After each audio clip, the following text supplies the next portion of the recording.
Bom dia, gostaria de saudar o nosso prefeito, o Valdenício Costa, o vice-prefeito professor, colega de profissão, Manuel Messias, agradecer pela possibilidade de estar novamente desenvolvendo um trabalho aqui junto aos profissionais de educação do Tibau do Sul, ao nosso secretário, querido Charles Galvão, e a professora Márcia Fernanda. Então, eu gostaria de saudar todos os profissionais de educação, dizer da minha satisfação de poder participar dessa jornada pedagógica e que nós possamos aqui trocar vivências, experiências e, quem sabe, dar alguma contribuição para este ano letivo e para os próximos anos.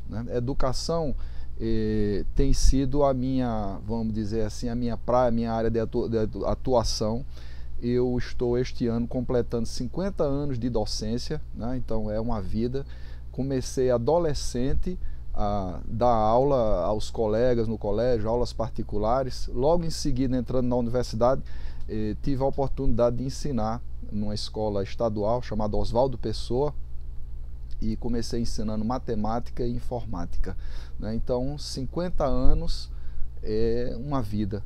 E a gente vem adquirindo, contribuindo, construindo toda uma história nesse sentido aí. Então, diretor de faculdade aqui do Grupo NIP ao longo de 19 anos, professor da Escola Técnica, do Centro Federal de Educação, diretor de escola do Objetivo Padrão, professor também de cursinho. Então, estive no IF Sertão de Pernambuco, no IFPB Monteiro, agora estou na cidade de João Pessoa.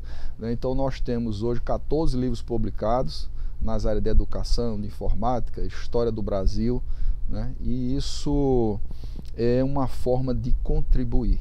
Então eu fico muito honrado, lisonjeado de poder estar aqui com vocês para fazer essa discussão em torno desse tema, reflexões e desafios na questão da pós-pandemia. O que é que a gente pode fazer para melhorar a educação, para melhorar a nossa atuação? Então nós vamos seguir uma apresentação que nós preparamos, e a gente começa aqui com a questão de duas palavras-chave que estão no cerne dessa nossa discussão aqui, que é ressignificar, que é a primeira delas, e a outra seria o verbo educar. Então, normalmente esse termo ressignificar tem sido usado pelo pessoal da programação neurolinguística no sentido de redefinir, no sentido de romper paradigma, no sentido de quebrar paradigmas. Então, nós até 2020, antes da pandemia, nós tínhamos um contexto. E a partir do momento que a pandemia entrou na nossa vida, que a Covid trouxe essa revolução que nós vivemos, tivemos que nos adaptar, tivemos que lidar com diversos problemas, e graças a Deus a sinalização é de que a pandemia está passando. E aí o que é que eu preciso fazer como profissional de educação, como gestor, como educador, no sentido de me readequar?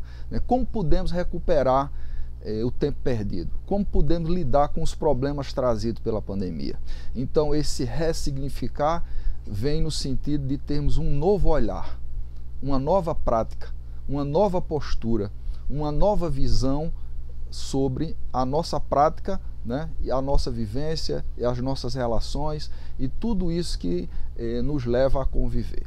A questão do verbo educar, do sentido da palavra educação, educar é uma palavra de origem latina que significa, ao pé da letra, ajudar a levantar. Então eu gosto sempre de trazer essa expressão. Então, na origem a palavra, o termo em latim é educere, significa ajudar a levantar, significa dar a mão, significa ajudar a transformar. Então alguns citaram aqui o nosso vice-prefeito, Sione, citaram Paulo Freire. Então o Paulo Freire diz que a educação é uma ferramenta de transformação, é uma ferramenta no sentido de fazer a inclusão, no sentido de que nós tenhamos transformações estruturais na nossa sociedade.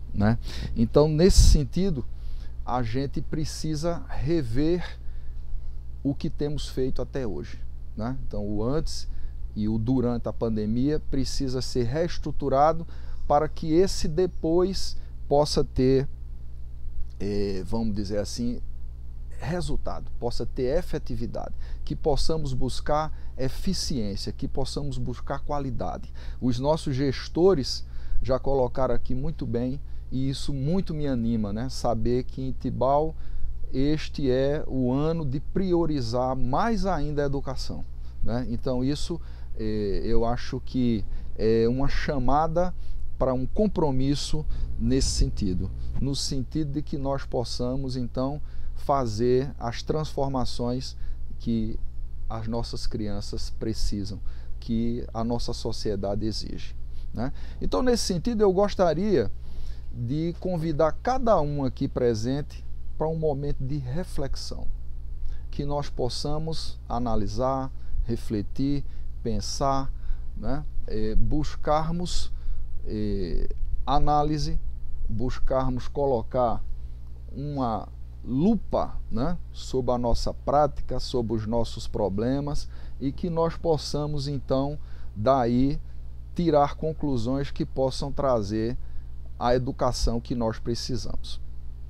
Então, a primeira questão que eu gostaria de convidar cada um aqui é: por que é que você é professor ou professora? Qual é a sua motivação? O que é que te move, né? Então é uma questão interessante. Por que é que a gente está no setor da educação? Por que é que a gente está no cotidiano de uma sala de aula? Por que é que nós estamos lidando com essas crianças, com as famílias, com a comunidade, com os colegas, né? É um desafio muito grande. Quando eu era criança, minha mãe queria que eu fosse médico, né? Mas eu escolhi ser professor. E eu me lembro, nos anos 80, um filme me marcou. Esse filme é O Mestre com Carinho, Ao Mestre com Carinho, que era estrelado por um ator, Sidney Poitier. Sidney, inclusive, morreu agora, no dia 6 de janeiro, aos 94 anos. Esse filme, ele estourou nos anos 60 e ele passou muito aqui no Brasil nos anos 60, anos 70 e tal, né? O Sidney Poitier, numa época em que nós tínhamos aí o movimento pelos direitos humanos nos Estados Unidos, onde nós tínhamos uma sociedade segregadora, né? Onde você tinha, por exemplo, banheiro para branco, banheiro para negro, onde você tinha escola de negro, escola de branco, né? Então o filme Mississippi em Chamas retrata bem esse preconceito, notadamente no sul dos Estados Unidos, né? Então nós tínhamos uma sociedade dividida e toda uma luta, né, que começa no governo do presidente Kennedy, que acaba se consolidando em termos de direitos durante o governo do presidente Lyndon Johnson, e que tem o Martin Luther King, né, como um ícone. E aí ele faz aquele célebre discurso onde ele diz que tem um sonho de que os homens sejam julgados não pela cor da pele, mas pela sua competência, né, pelo seu trabalho, pelo seu perfil, pelo seu valor e não pela cor da pele, né? E hoje a gente lembra também na Olimpíada do México, 1968, quando os Panteras Negras, né, levantaram, ao receber a medalha de ouro, levantam os punhos cerrados com uma luva tal, significando a luta, né, pela igualdade racial, pelo direito e tal. Então aí nós tivemos esse filme que retrata a história de um professor que na periferia de Londres é engenheiro e vai ensinar numa escola extremamente barra pesada. E quando ele chega lá, o clima na escola é deveras, vamos dizer assim, difícil, né? E ele não desiste, ele persevera, ele insiste, ele se doa, ele busca alternativas, estratégias para poder vencer aquelas adversidades e conquistar aqueles alunos. Então, no final, os alunos mudam de postura, abraçam o professor e aí a escola, vamos dizer assim, cumpre o seu papel, que é o papel de educar. Então, no meu caso, eu fui influenciado por esse filme, né, com o Sidney Poitier, Ao Mestre com Carinho. Então eu acho que todos nós temos alguma coisa nesse sentido. Uma outra coisa, né, eu acho que a gente também tem professores que nos inspiraram, né? Então eu perguntaria, uma outra reflexão, vá lá no comecinho, na sua história, né, e busque por aqueles professores que, em função da dedicação, da postura, do envolvimento, do carinho, da atenção, conquistaram vocês, né? Então eu tenho alguns professores que me marcaram. Eu sou, vamos dizer assim, uma mistura de alguns professores. E eu gostaria de pedir permissão a vocês para lembrar, até para estimular esse processo de vocês aí, para buscarem os professores inspiradores ou as professoras inspiradoras.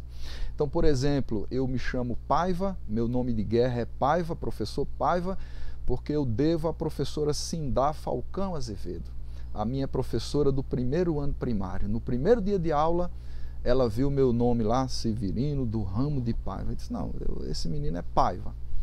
E aí, no começo eu estranhei, depois absorveu, os colegas começam a chamar, lavar e tal, então ficou, ela me batizou de Paiva.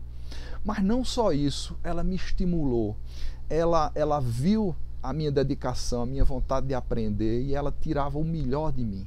Então eu fui, no primeiro ano primário, o aluno nota 10. Eu só tirei 10 porque ela tirou o melhor de mim, ela me estimulou.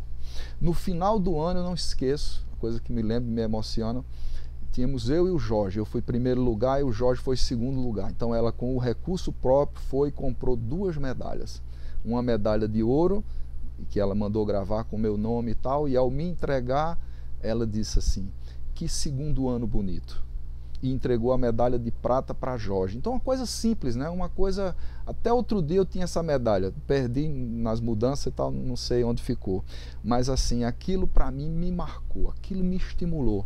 Então um gesto simples, um gesto, vamos dizer assim, pequeno, de comprar uma medalha e mandar gravar e me motivar, e que eu continuasse estudando e que o sucesso pessoal e profissional seria consequência dessa dedicação. Então você veja, um gesto simples que marcou, né? Então isso já vai fazer aí quase 50 anos que eu fui aluno da professora Cindá, e eu lembro dela, lembro do nome completo, lembro da imagem, lembro das contribuições, de todas as coisas que me motivaram a ser um aluno mais dedicado, um aluno mais estudioso, um aluno comprometido.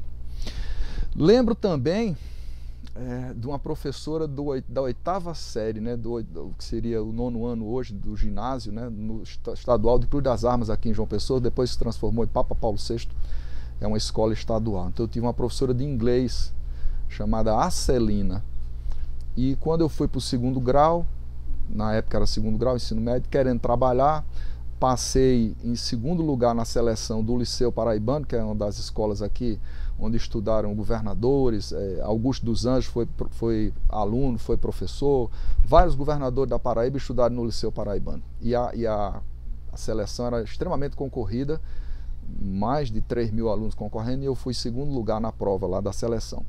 E aí eu, querendo trabalhar, me matriculei no turno da noite.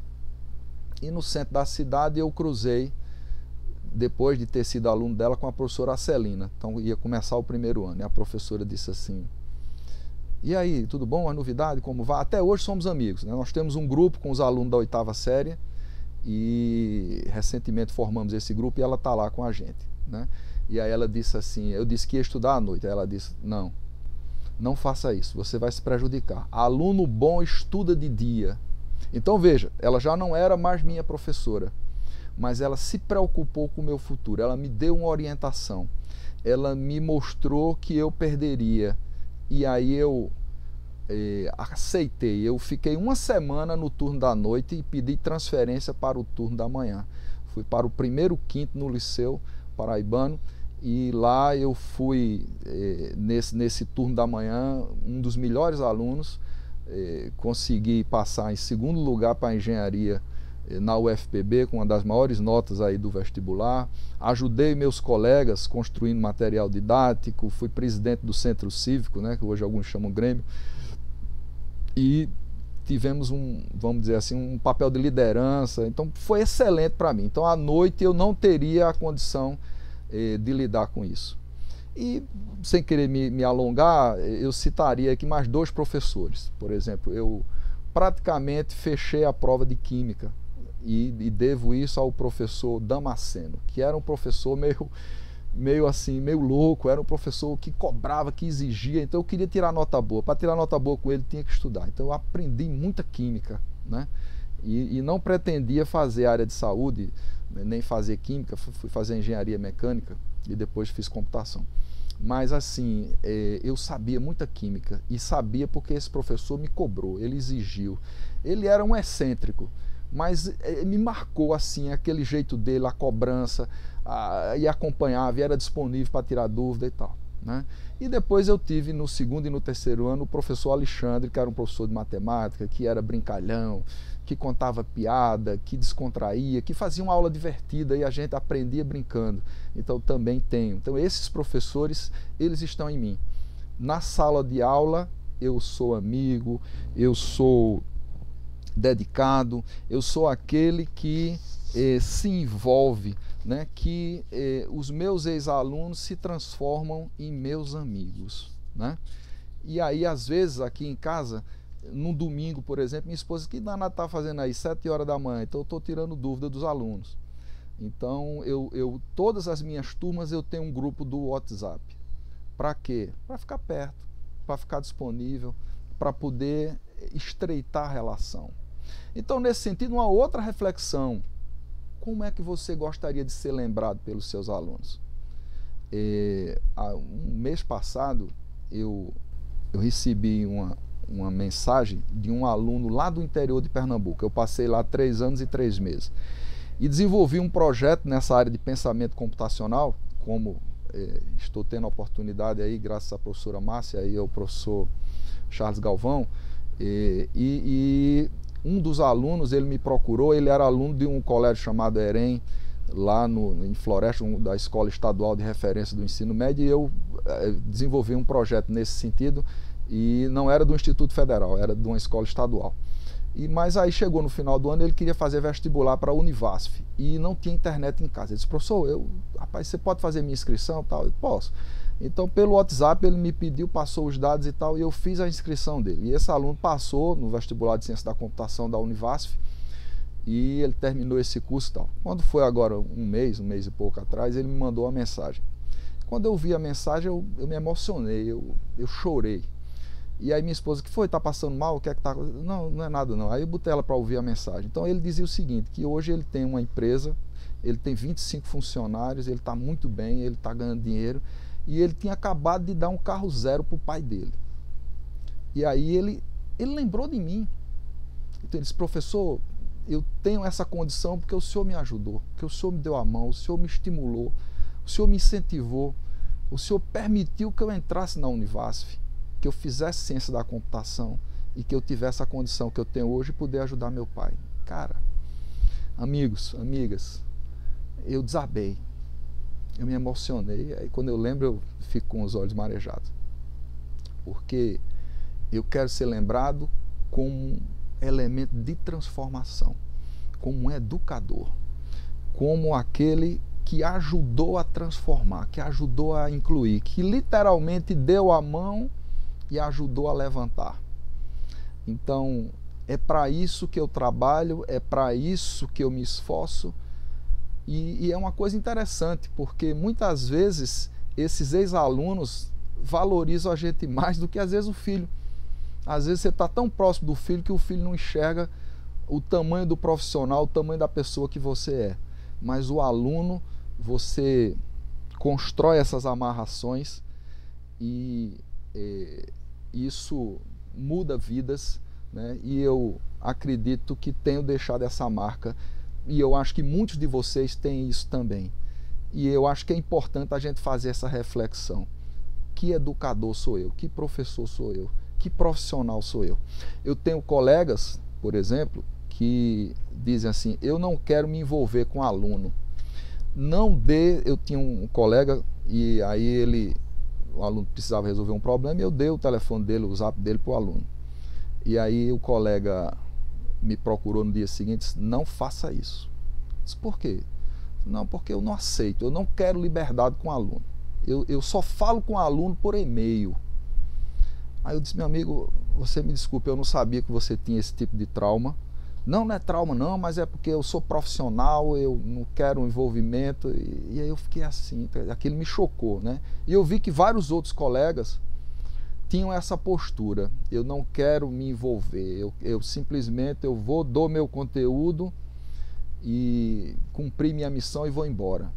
Então, gente, esse momento de pós-pandemia, você vai ter que colocar as mãos na massa. Você vai ter que se envolver com a família, com os colegas. Você vai ter que, porque nós temos muitos desafios. Nós perdemos 2 anos. Não vamos, a gente vai ver daqui a pouco aqui dados do Brasil, de Tibau e tal, que nos mostram que a gente não pode continuar jogando o lixo debaixo do tapete. Então é muito importante essa reflexão sobre que profissional nós queremos ser. Nós queremos ser mais um ou nós queremos ser o educador? Nós queremos ser o motivador, nós queremos ser o elemento de transformação. Né? Então, teorizar, filosofar, sem a prática, não há transformação, não há evolução, não há resultado. Então, nós precisamos pensar nessas crianças, nós precisamos pensar nesses jovens, nós precisamos fazer com que o Brasil tenha perspectiva. E aí a gente tem essa condição como professor, como profissional de educação, de fazer essa transformação, de ajudar a transformar o nosso país, o nosso estado, a nossa cidade. Né? Então, uma questão aí, outra reflexão que eu queria que cada um de nós fizéssemos, né? Seu filho estuda na escola na qual você trabalha?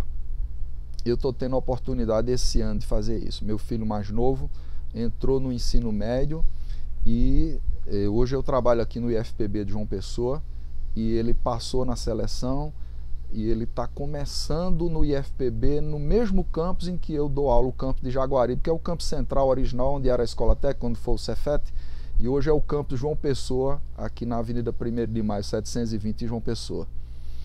E isso só aumenta a minha responsabilidade. Meu filho não vai ser meu aluno, mas ele vai estudar na mesma escola que eu. Meus filhos mais velhos estudaram em escolas privadas e eu não estava no instituto, não tinha essa condição. Então vai ser um desafio para nós lidar com as limitações, com as questões orçamentárias, com os problemas, com as questões da pandemia. Por exemplo, um curso técnico, como é o caso do Instituto Federal, os cursos, eles deixam a desejar. Meu filho esse ano, por exemplo, não vai ter aula de biologia.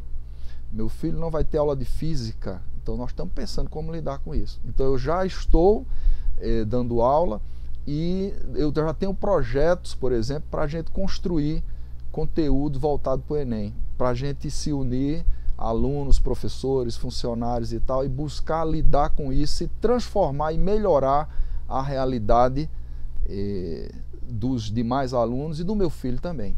Então eu acho que não há compromisso, demonstração mais inequívoca de confiar, de dedicar e de apostar na educação pública do que ter seu filho na própria escola. Eu sei que é bem verdade que nem todos podem, porque às vezes seus filhos são mais velhos, já estão no outro ciclo, né, já saiu da alçada do município, tem algumas questões, alguns não podem, mas quem tem filho em idade escolar, é uma sugestão que eu deixo aqui: leve seu filho para a escola onde você trabalha, porque você vai fazer parte da solução, você vai estar compromissado cada vez mais com essas questões, né?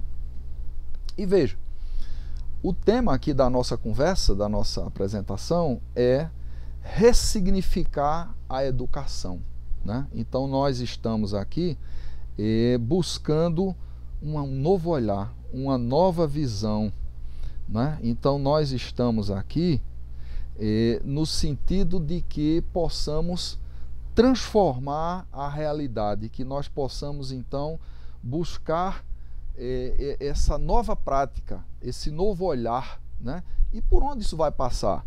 Por onde é que nós devemos começar.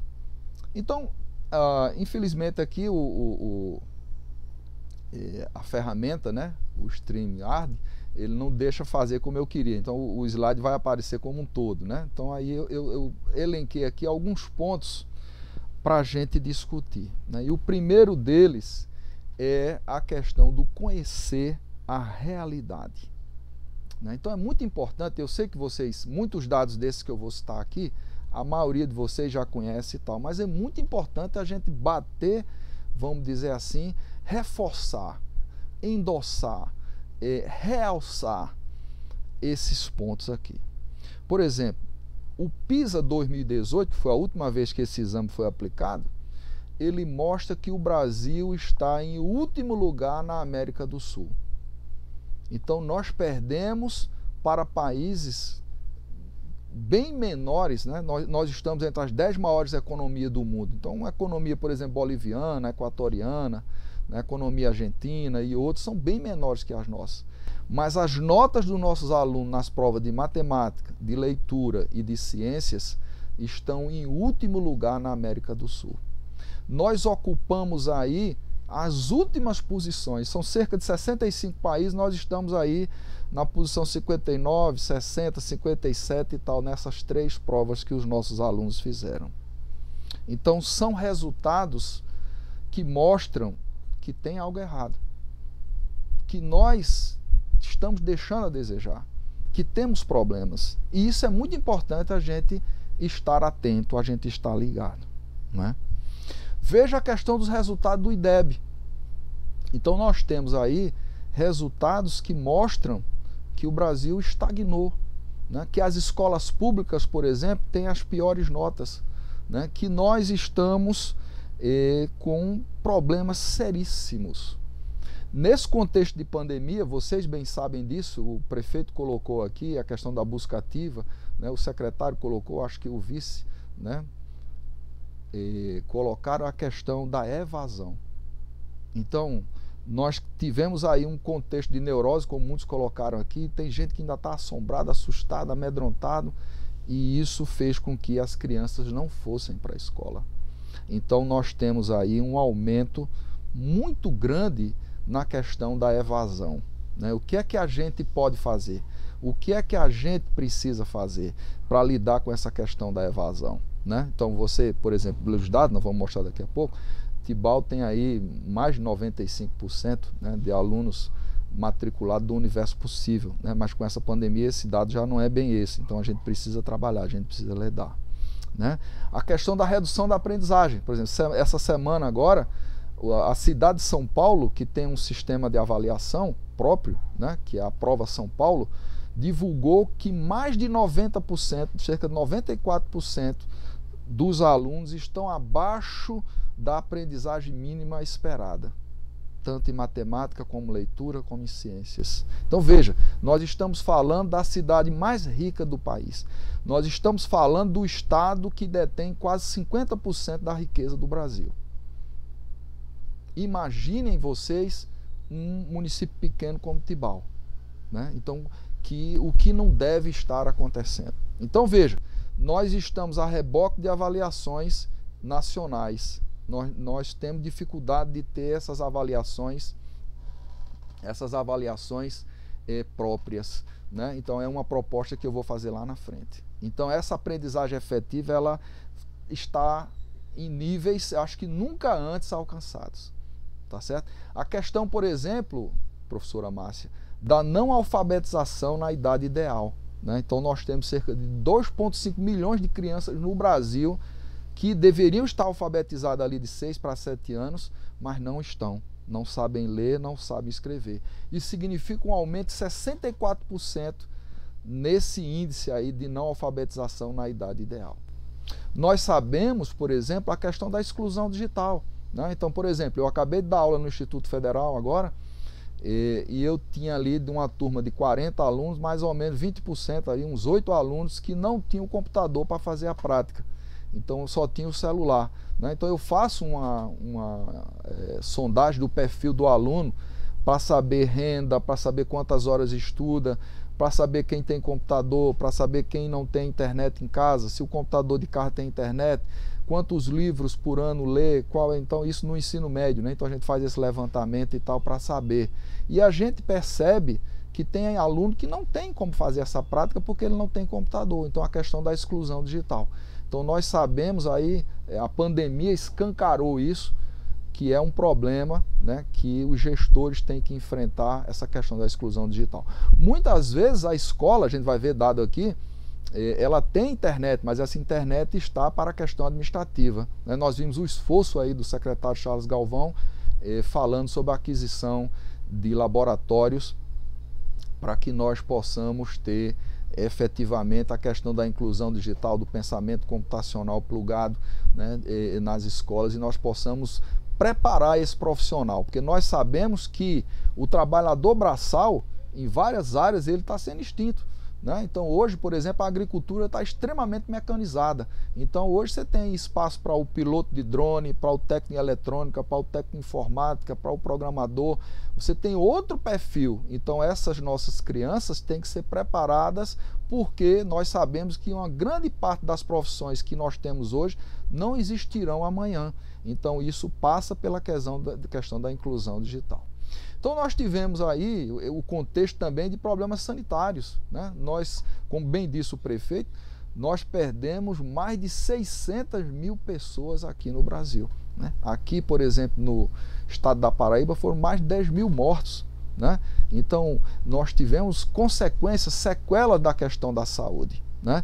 E infelizmente, isso eu falo em termos de Brasil, nós tivemos uma perda de importância política, né? Então nós tivemos, por exemplo, a nível de governo federal, infelizmente, ministros que não tinham perfil, que não tinham qualificação, que não demonstraram compromisso. Então quando um governo em 3 anos tem 3, 4 ministros, mostra descontinuidade, né? Então isso implica em redução de investimento, redução de verba. Então são questões que preocupam e que esse conhecimento da realidade nos leva a fazer reflexão, a nos planejarmos, a nos organizarmos para que nós possamos enfrentar o problema e não jogar debaixo do tapete. Então esse conhecimento da realidade, aí nós temos alguns dados. Por exemplo, a questão do IDEB, né, dos anos iniciais de Tibau, que está 4,7, né, 3,8 nos anos finais. Nós temos aí no estado, né, dados aqui do estado, dados, por exemplo, do Brasil, né, nós estamos empatados aqui com o IDEB nacional e um pouco melhor que o IDEB aqui do Brasil, 3,6. Mas veja, numa escala de 0 a 10, é possível ficarmos felizes com essa estagnação, com esse resultado? Acredito que não, né? Então isso é importante que a gente possa conhecer para poder transformar a nossa realidade. Então nós temos aqui, por exemplo, outros dados aqui interessantes. Por exemplo, a questão da proficiência, né? Então nós temos aqui, ó, 2015, 17, 2019, se eu não me engano. Então veja bem, em português 23%, em matemática 9%, né? Então são dados que a gente, isso é dado aqui de Tibau, tá certo? Então é claro que mudou a gestão, a prova não foi aplicada para a gente poder avaliar, e isso é um limitador, mas isso aqui acende um sinal vermelho. Isso aqui acende uma preocupação em todos nós, profissionais da educação. Então, outros dados, né? A questão, por exemplo, de quantidade de salas, a questão de percentual de informatização, a questão de acesso à questão sanitária, etc., são outras coisas que são mostradas aqui pelo Censo da Educação, né? Então, nesse sentido, veja bem, ressignificar a educação passa por nós nos indignarmos. Esses números, esses dados a nível nacional e alguns a nível local, eu acredito que a gente não pode ficar passivo diante desses dados, que nós precisamos efetivamente nos preocuparmos para podermos transformar essa realidade, né? Então a gente precisa tomar uma atitude, a gente precisa se organizar, a gente precisa se estruturar. Então um evento como esse aqui, né, nós estarmos aqui nessa jornada de educação, com as pessoas mais importantes do município, né, que são os educadores, que são os agentes de transformação da realidade, as pessoas que estão construindo o futuro de Tibau do Sul, é um passo importante. Então, é louvável, né, estarmos nesse congresso, nesse evento, discutindo isso. Mas que nós não possamos ficar só na discussão, que nós possamos planejar e efetivamente agirmos, né, no sentido de transformar essa realidade. Então eu fiquei muito feliz quando eu vi o prefeito e o secretário falarem que este é o ano da educação, que vão fazer um esforço hercúleo no sentido de adequar o salário à base, né, salarial nacional, né, que teve um aumento de 33%, e isso tem impacto, né, na questão dos cofres do município. E isso eu acredito que é uma demonstração inequívoca de valorização, né? O prefeito bem falou, não é só a questão salarial, né? Nós temos um salário moral, nós temos um compromisso, nós temos o educador não trabalha por salário. É claro que nós temos necessidades, né?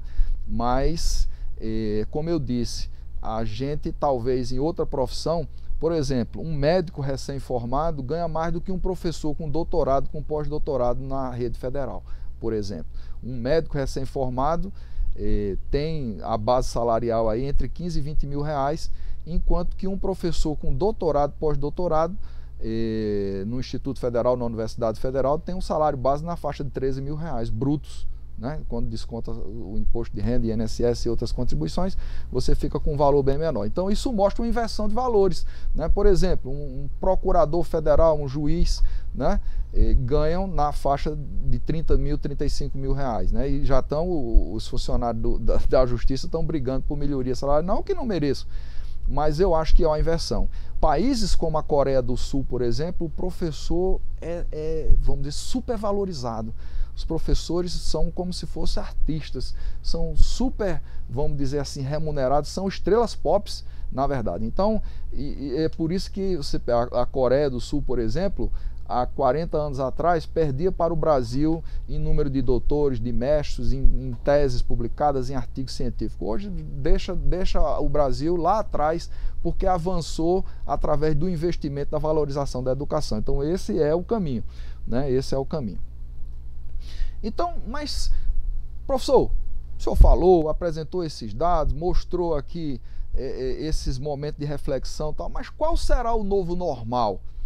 Qual será o cenário dessa educação na pós-pandemia? Então nós traçamos aqui algumas visões, e que eu fico feliz porque já apareceram na fala do secretário, na fala do prefeito, na fala dos que me antecederam aqui, e eu noto que há uma, vamos dizer assim, uma avaliação comum nesse sentido, tá certo? Então qual será? Então eu vejo que eu fui feliz, porque nessas falas aparecem algumas questões aqui. Por exemplo, priorização verdadeira da educação. Então que essa prioridade não seja só do discurso, que essa prioridade seja efetiva, que ela seja do dia a dia, que ela seja na valorização das famílias, das crianças, dos profissionais. E veja, normalmente a gente está falando de obra, de reforma tal, e não é isso que faz a diferença. Xangai tem tido resultados excelentes, por exemplo, no SAEB, né?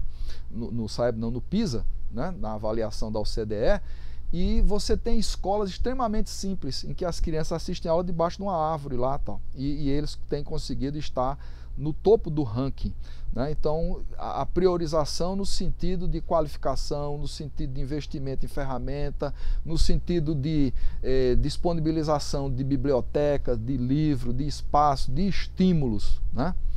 Segundo ponto aqui, a recuperação das perdas de aprendizagem.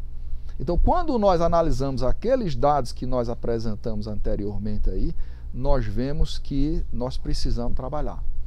Então, fico feliz quando o secretário falou aqui, ó, a adoção do tempo integral. Gente, não tem como recuperar se nós não trabalharmos em tempo integral. Não tem saída. Por quê? Porque essas crianças estão com um déficit educacional que talvez leve aí uma década para resolver. e da forma como estamos, nós não vamos resolver se não adotarmos a questão da busca integral. E parece, veja, eu não combinei com o prefeito, nem com o secretário, nem com a Essione, né, o professor Essione. Veja, eu falo aqui em busca ativa. O prefeito falou no sentido de vacinação, e de busca ativa no sentido de não deixar uma criança fora, de não perdermos aluno, que as escolas, que as equipes possam se mobilizar para irmos atrás. Joãozinho não veio, vamos buscar Joãozinho. Por exemplo, nos Estados Unidos, o carro pega na porta da escola, pega 9 horas e devolve a criança de 4 da tarde. Se a criança não vai para a escola um dia, 2 dias, já vai alguém na porta lá, tal. Se não tem solução, o Ministério Público. Então já tem um setor podendo o pai até perder a guarda daquela criança. Então essa questão da busca ativa, ela é importantíssima. E aí, veja bem, a questão do protagonismo do educando, né? Então nós precisamos fazer com que esse educando tenha uma postura ativa, que ele seja provedor de soluções para a sua comunidade, para os seus problemas, para o seu dia a dia. E isso passa por parcerias com a comunidade.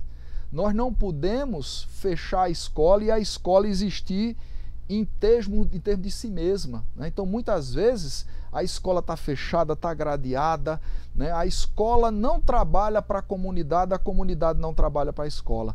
Por exemplo, eu desenvolvi projetos chamados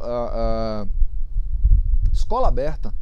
Então, final de semana, a escola apresentava, por exemplo, exposições de arte, apresentações musicais, teatro, dança, né? A questão, por exemplo, de formação profissional. Então, isso é uma coisa para nós fazermos, para nós buscarmos recuperar o tempo perdido. Chamarmos os pais para dentro da escola, no sentido de que nós possamos ter a comunidade, a sociedade com uma postura proativa e que nós possamos estimular o nosso aluno a ser um resolvedor de problemas, a ser um criador de soluções, a ser um cidadão proativo dentro da sua comunidade. Então, qual é a vocação da escola de Piau?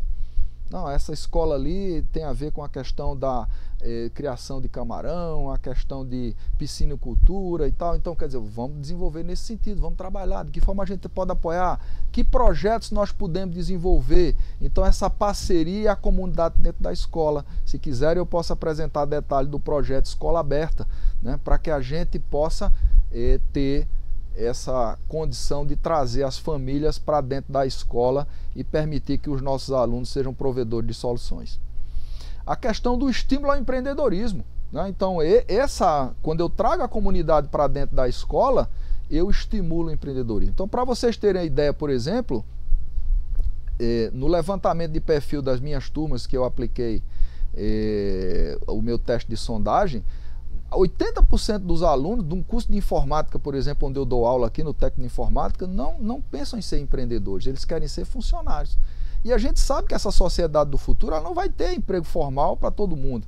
Então é preciso estimular o empreendedorismo. Essa vocação empreendedora, essa vocação regional da escola precisa ser estimulada. Então eu preciso levantar, eu preciso chamar o presidente da associação, a diretoria da associação lá da região, da comunidade e tal. Vamos ver de que forma, sindicatos, né, a questão de estimular para que nós possamos ter o empreendedorismo como pauta.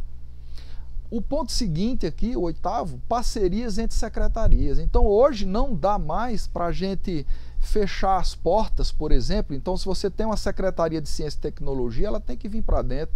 Se você tem uma secretaria, por exemplo, de empreendedorismo, também. A secretaria de saúde, então hoje a gente precisa estar junto. A gente precisa, por exemplo, abrir espaço para a vacinação, a gente precisa para os programas de saúde, a gente precisa lidar com essas questões dos protocolos que vão fazer parte da nossa vida, né? Então, o protocolo da questão da higiene, como é que faz para isso, a questão da alimentação, né? Então, isso temos que lidar por um bom tempo, enquanto a gente não vence efetivamente de forma segura essa questão da pandemia, né? E a questão da atenção à saúde. Por quê? Nós temos tanto profissionais, alunos, pais sequelados. nós temos aí problemas psicológicos, problemas psiquiátricos, nós temos pessoas que desenvolveram problemas cardíacos depois que tiveram a Covid, nós temos pessoas, por exemplo, que estão com depressão, nós temos pessoas que estão com neuroses, estão com TOC, né, transtorno obsessivo compulsivo. Então isso aí eu tenho que trazer a Secretaria de Saúde para dentro da escola. Eu tenho que ter a formulação desses protocolos em parceria. Então nós precisamos cada vez mais atuar em conjunto, atuar como um organismo aí, com várias entidades sincronizado. Isso é muito importante aí, essa visão do prefeito, do secretário e dos demais secretários, no sentido de termos essa integração, né? Então acabar com aquela visão isolada, fechada, né, do casulo, e a gente abrir e buscar interação e buscar o trabalho em equipe, o trabalho conjunto, o trabalho integrado, né? Nesse sentido, a pandemia, veja bem, valorizou a questão das tecnologias da informação e comunicação.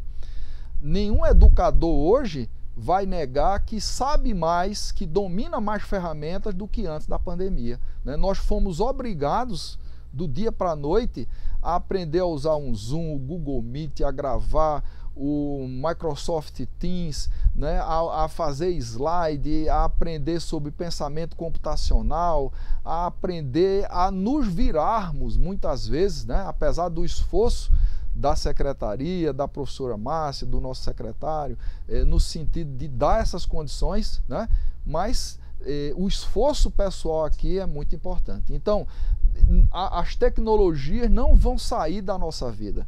Então vieram para ficar e vão fazer parte da nossa vida, vão fazer parte do nosso cotidiano cada vez mais. Então aqui entra, por exemplo, nós já conversamos sobre isso e tivemos a oportunidade de trabalhar com grandes profissionais aí de Tibau, né? Não vou citar nomes aqui para não deixar de citar alguns, né? Mas era um grupo de 25 professores, organizados aí pela professora Márcia, e que nós apresentamos a ferramenta pensamento computacional, né, que a Base Nacional Comum Curricular está exigindo que nós devemos trabalhar. Então, que o aluno saiba o que é um algoritmo, que o aluno saiba o que é abstração, decomposição, recursão, reconhecimento de padrões, né, que traga para dentro do seu dia a dia ferramentas que são cotidianas, são usuais aos profissionais da ciência da computação, no sentido de resolverem problemas, de nós criarmos adultos que vão resolver os problemas que estão aí no seu âmbito profissional e pessoal e no âmbito da sua comunidade. Então as tecnologias vieram para ficar e nós temos que continuar trabalhando nesse sentido.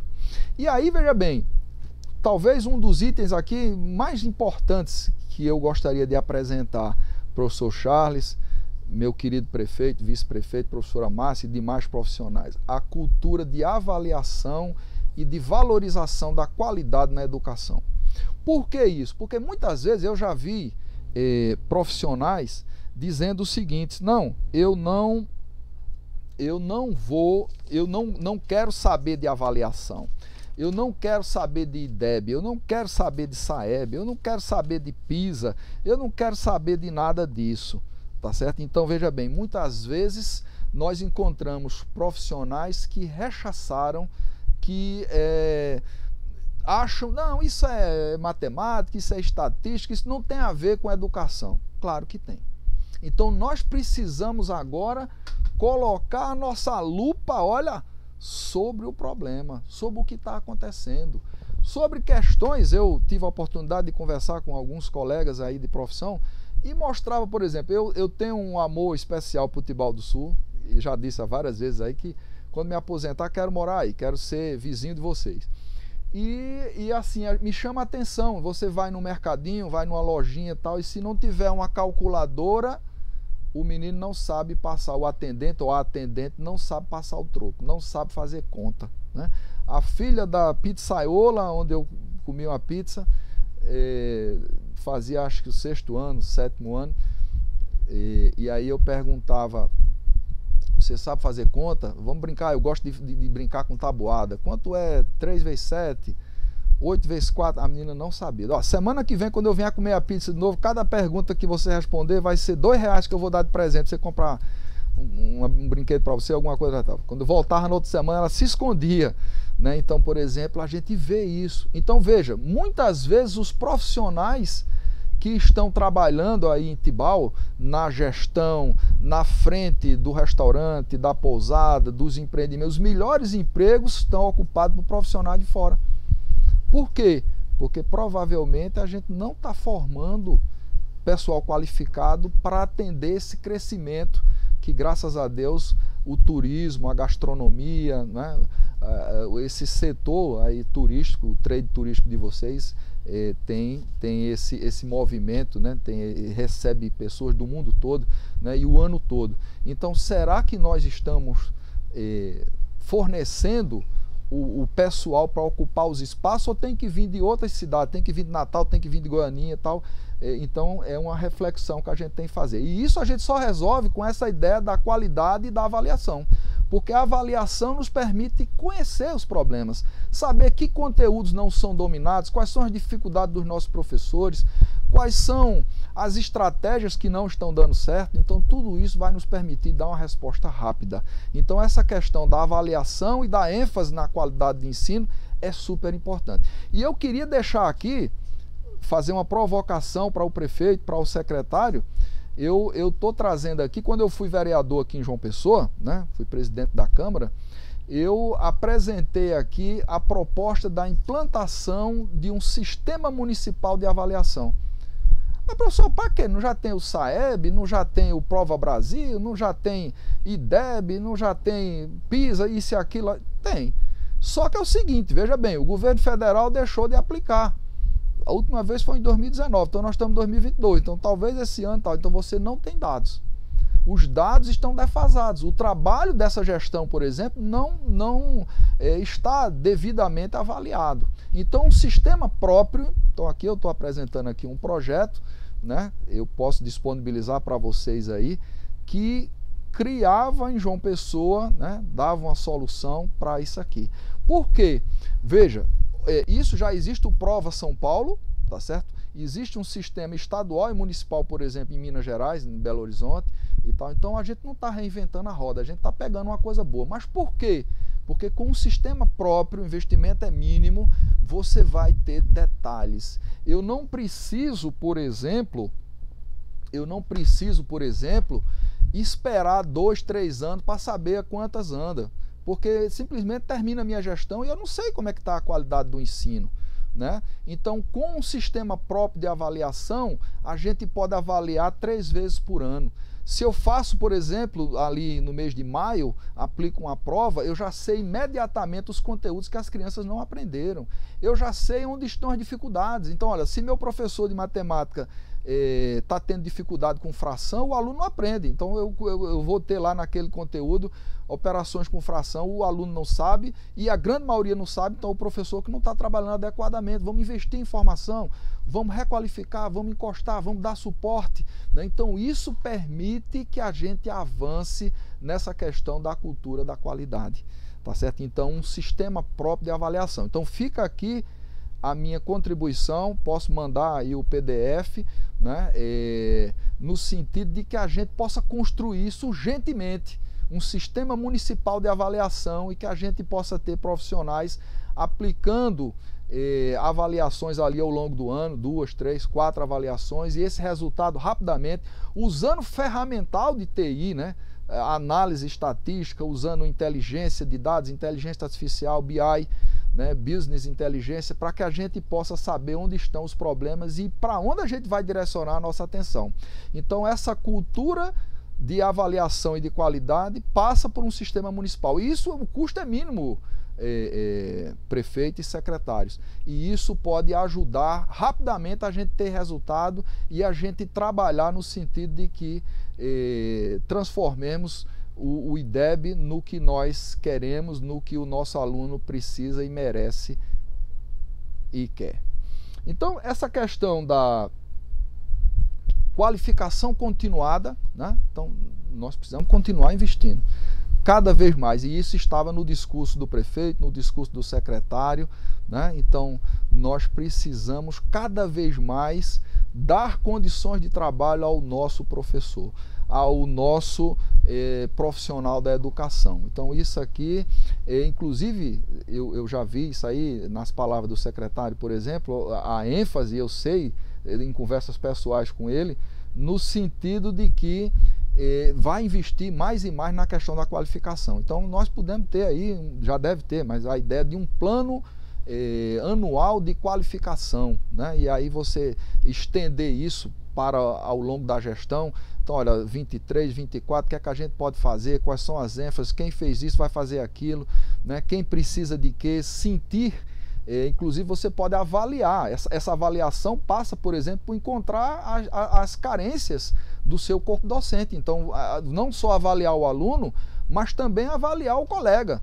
Por quê? Porque às vezes ele não consegue dizer ou não consegue identificar as suas lacunas de formação, as suas deficiências, e aí nada, lidando com a privacidade, esses dados vão ser tratados tecnicamente e tal, mas identificar para ajudar, para qualificar. Então a questão da cultura de avaliação com a questão da qualificação continuada são coisas casadas, né?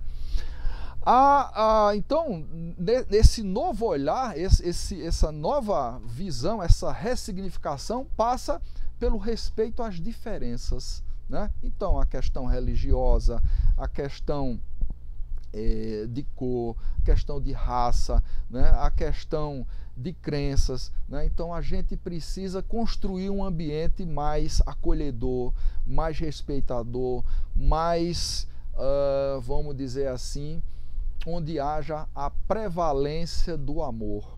O amor ao próximo, o amor ao aluno, o amor ao colega, um ambiente onde o amor seja uma ferramenta básica do ambiente educacional em nossa cidade. Então, onde não há amor ao que se faz, o resultado é medíocre, o resultado é menor. Então, nós precisamos efetivamente respeitar as diferenças e fazer com que o amor à profissão, o amor ao próximo, o amor ao aluno, o amor ao nosso ambiente de trabalho possa prevalecer.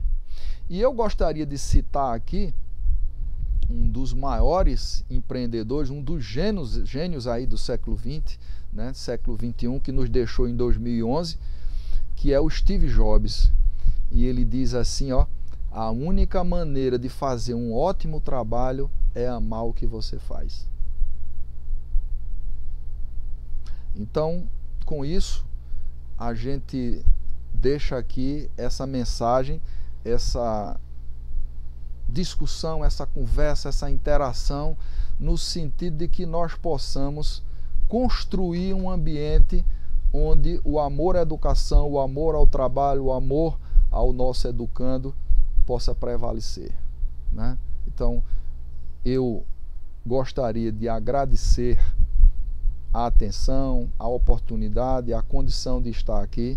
Deixo os nossos contatos aí, o nosso e-mail, paiva.professor@gmail, o nosso Instagram, @SeverinoPaiva, o nosso YouTube, o canal do Professor Paiva, quem puder se inscrever para a gente interagir, trocar ideias, conteúdos, o nosso LinkedIn aí, que é Severino Paiva, né, que são os nossos contatos.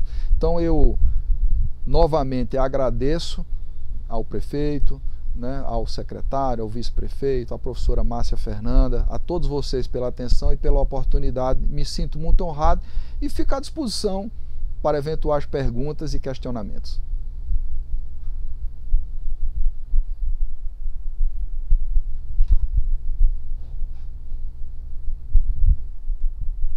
Gostaríamos muito de agradecer a você, professor Severino Paiva, pelo companheirismo, né? Pelo tempo que tem passado conosco, a dedicação, o amor por nossa cidade, pelo povo de Tibau do Sul e pela disponibilidade, né, que tem e sempre teve para nos ajudar dentro da área da educação. Alguns professores já tiveram contato mais pessoal com você diante de da formação que nós tivemos ano passado, e como bem disse o secretário de Educação, estamos amarrando parcerias e firmando a parceria para que existam muito mais e para todos os profissionais aqui da educação do município. Muito obrigada, professor, e espero novas oportunidades juntas, né? certeza, com uma satisfação. Eu me sinto muito honrado de poder ter participado desse evento e dar uma mínima contribuição com essas reflexões e sugestões. E até a próxima. Em breve estarei aí. Até a próxima. Para abraçá-los presencialmente. Será muito bem.